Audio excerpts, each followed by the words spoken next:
Hello, this is Tony Heller from RealClimateScience.com. This video is a discussion of science and history. In his novel 1984, George Orwell wrote, "Every record has been destroyed or falsified, every book rewritten. Every picture has been repainted, every statue and street building has been renamed. Nothing exists except an endless present in which the party is always correct." Galileo wrote, "By denying scientific principles, one may maintain any paradox." Here's another quote by Orwell. "The most effective way to destroy people is to deny and obliterate their own understanding of their history." And here's a quote by the world's #1 climate fraudster, Michael Mann. "Efforts to attack and deny the scientific evidence for human-caused climate change have long constituted a major impediment to action. But we appear now to be moving past outright denial of the basic science as the evidence becomes plain to the person on the street, in the form of unprecedented heat waves, droughts, wildfires, floods, and superstorms." His claims of unprecedented weather are fascinating, but they're simply not true. Most people on the street know little about science or history, which makes them very susceptible to propaganda like the false claims Michael Mann is making here. None of these things he's describing are actually unprecedented. We've had the same weather patterns for a very long time. Now let's take a look at how this sort of misinformation and propaganda has been spread. I like to quote Orwell's novel 1984, and one of my favorite movies from the year 1984 was Red Dawn. The movie started out with a dramatic scene of a school in a small town in Colorado which was invaded by Russian and Cuban paratroopers. A small group of students led by Patrick Swayze escaped to the mountains and led the resistance against the communists. The movie was actually filmed in northern New Mexico, in the area where I used to work as a wilderness ranger around that same time. The movie is very compelling, but that actually isn't how New Mexico and Colorado were taken over by left-wing Democrats. As I'm going to show you, New Mexico and Colorado were taken down by disinformation campaigns from inside of the schools. What they actually did was much less dramatic and much more difficult to fight against. I was born and raised in New Mexico and am fascinated by their history and their science. The Anasazi people dominated the culture of the Southwest for many hundreds of years, much longer than the United States has been in existence. But their culture was eventually destroyed by droughts which lasted many decades or perhaps even centuries. Around the end of the 13th century, after very long, severe droughts, the Anasazi disappeared. There's a lot of evidence of cannibalism around that time because the food supply was probably extremely limited. Tree ring studies of New Mexico going back 2,500 years show that the state has swung back and forth between very wet periods and very dry periods many, many times. The 1980s was the wettest decade of the last 600 years. In 1983, I was working as a wilderness ranger at 12,000 feet northeast of Santa Fe. The snow was so deep the lake I was working at wasn't accessible until late July. I did a ski trip into the lake during April 1983, and the snow was probably 15 to 20 feet deep where I was camping. A lot of people moved to Santa Fe during the 1980s and came to the conclusion that that very wet climate was the normal climate of New Mexico. And then when the climate turned cyclically dry again around the beginning of this century, lots of people blamed it on man-made climate change. Being unfamiliar with science or history, they're very susceptible to propaganda from snake oil salesmen like Michael Mann. One victim of the propaganda is New Mexico Senator Martin Heinrich. And of course, we can't talk about climate change and dry forest and wildfire season without talking about why the climate is changing. And I'm curious, what Congress is doing, can be doing to be cutting greenhouse gas emissions. Yeah. One of my biggest frustrations is how much time we spend arguing about the hardest to decarbonize sectors instead of viewing our job as current policymakers as really accelerating the stuff that we already know how to do. Like, we know how to do most of the things that are going to clean up our atmosphere, and we need to do them a lot faster. And so my hope is that some of the things around, for example, decarbonizing, switching to electrification in homes and businesses, as our electric sector is already decarbonizing itself, can really accelerate our progress on these things. So these are really hard times and scary times for New Mexicans, and I feel like in general for Americans. What sort of, and it's not like our fire seasons are going to get easier or our water challenges are going to get easier. And I'm curious, what kind of hope there might be or solutions there might be. The good news is there are a ton of solutions. If we just focus on this and lead and implement, there is so much that can be done to protect our landscapes, protect our communities, change the way that we do energy in this country and around the world. And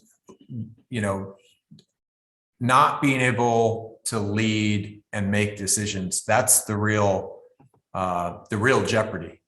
The New Mexico senator seems to be unfamiliar with New Mexico's history, and he believes that the current drought and fires are due to the burning of fossil fuels. Earlier this year, the United States Forest Service did what they called a controlled burn, which turned out to be the largest forest fire in New Mexico's history. But rather than blaming the stupidity of Forest Service personnel, it was much easier to blame the fire on climate change. Last week, the press was saying that New Mexico is having the worst mega drought in at least 1,200 years. But this week, the press is saying that New Mexico is having record amounts of rain. Las Vegas, New Mexico is where the movie Red Dawn was filmed, and they're expecting to see epic amounts of rain over the next few weeks. The U.S. government started forest fire, which is described as being the largest in New Mexico history, was started in the mountains west of Las Vegas, where, as I said earlier, I used to be a wilderness ranger. The Sangre de Cristo Mountains extend from Santa Fe well up into Colorado and east over towards Las Vegas. They're famous for having the tallest and some of the largest aspen tree groves in the world. These aspen groves are some of Santa Fe's largest and most important tourist attractions. But very few people know the history of how these aspen groves came to be. This week in 1890, there were massive fires on both sides of the Rio Grande River. There were huge fires on the eastern slopes of the Jemez Mountains near Los Alamos, where I grew up, and across the river north of Santa Fe in the Sangre de Cristos. The fires extended all the way from Santa Fe well up into Colorado, many tens of miles away. The giant aspen groves, which everybody in Santa Fe loves now, are the burn scars from those 1890 fires. The landscape is much more beautiful now because of those fires, but Martin Heinrich is hysterical that the landscape after fires will never be the same. I just wonder what keeps you up at night that maybe we're not addressing or that we might be losing at this point. Just the sense of how much of New Mexico changed in this fire season that will not look the way that I know it in my lifetime, probably not my kids' lifetime either. That's a lot, but all the more reason to get to work. If he actually understood science and history, he would know that wildfire is an essential part of the forest cycle, and that long term the landscape will look much better as a result of these fires. One reason we're having large fires now is because of poor forest management. Back in the 1930s, we started suppressing the essential forest fires which forests need to survive. Smokey the Bear fire suppression policy was probably the worst thing that ever happened to our forests. Because of a century of fire suppression, there's now a large excess of fuel on the ground in many places. Let's take a climate trip now back to the year 1976. Martin Heinrich was only 5 years old and probably wasn't paying a lot of attention to the climate. The CIA blamed bad weather on global cooling and said the cooling trend threatened world food supplies. England had their hottest summer on record, and drought threatened England's industry. Heathrow Airport in London had a 16-day period when they averaged more than 90 degrees Fahrenheit or 32 degrees Celsius. President Ford tried to ski in Colorado at Christmas that year like he did every year, but there was no snow. It wasn't snowing in Colorado, but it was snowing in Miami that winter. During the winter of 1976-1977, there were times when Alaska was warmer than Florida. The Florida citrus crop froze, and National Geographic described it as the year the weather went wild. Cars in Buffalo, New York disappeared under the snow. I spent New Year's in Boston, and I remember looking out the window and seeing a woman carrying her groceries over a 6-foot-high pile of snow. There was a huge ridge in the jet stream which brought very warm air to the western U.S. and very cold air to the eastern U.S. California Governor Jerry Brown declared a drought disaster of immeasurable magnitude. Martin Heinrich was only 5 years old, but I was working as a geologist at Los Alamos National Labs in New Mexico. On June 16, 1977, I stepped outside the office and saw this fire burning off to the west. Within a couple days, the fire had burned up most of Bandelier National Monument.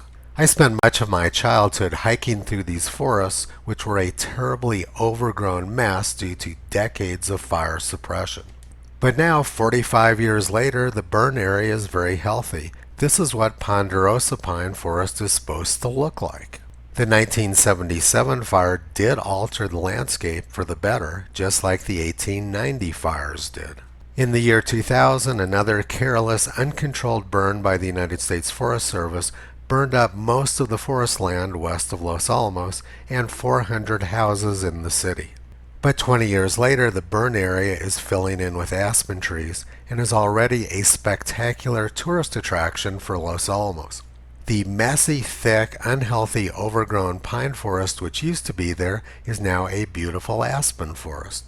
Martin Heinrich doesn't understand science or history, and he imagines that he can control the climate. Great legislators who are pushing forward on things like clean fuels and incentives to speed up the rate at which we decarbonize. And, that's exactly what we should all be focused on right now, because right now we can still, it's not going to be easy going forward. But the more we do, the easier it's going to be. He thinks that he can prevent future droughts and fires through something called decarbonization. I wonder if he thinks that decarbonization could have saved the Anasazi. Periodic, long, and severe droughts are the normal climate of New Mexico. That's why the state is a desert. These climate cycles have nothing to do with fossil fuels.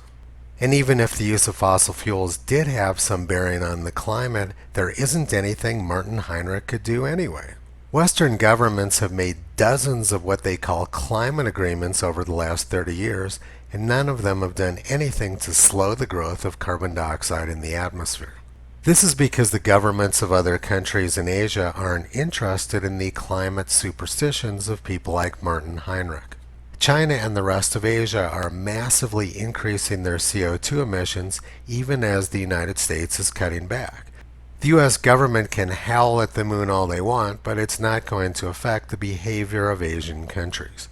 The growth rate of CO2 in the atmosphere has been steadily increasing, and it will continue to increase no matter how many lies Michael Mann tells. Many Western leaders are deluded by the propaganda, including Britain's Boris Johnson. The green industrial revolution that in the next 10 years will create hundreds of thousands, if not millions, of jobs. I can today announce that the UK government has decided to become the world leader in low-cost clean power generation, cheaper than coal, cheaper than gas. And we believe that in 10 years' time, offshore wind will be powering every home in the country, with our target rising from 30 gigawatts to 40 gigawatts. You heard me right. It all sounds wonderful, except that Boris Johnson is trying to defy the basic principles of physics. Britain goes through long periods of time almost every month of the year when there's very little or no wind. When the wind's not blowing, it doesn't make any difference how many wind turbines you have. You're still not going to get any electricity. You can't run a country off of imaginary energy. Martin Heinrich believes the key to controlling the climate is getting the information out to the schools. Well, I would urge people, get involved with your school board. Get involved with your local city council, with your county commission. There are all sorts of action that can be taken to drive these things forward. The schools weren't invaded by Russians landing in parachutes. They were instead infiltrated by propaganda. The propaganda being spread by people like Gore, Mann, and Martin Heinrich is leading the country towards ruin. New Mexico is the poorest state, and many people can already not afford to feed their families or pay their energy bills. Skyrocketing energy and food prices are largely the result of bad energy policy, which are the result of several generations of climate propaganda and misinformation. Toto has been pulling back the curtain on this intellectual corruption for the past 14 years. You can visit him, Kyrie, Caesar, Upala, and Toki on the web at realclimatescience.com.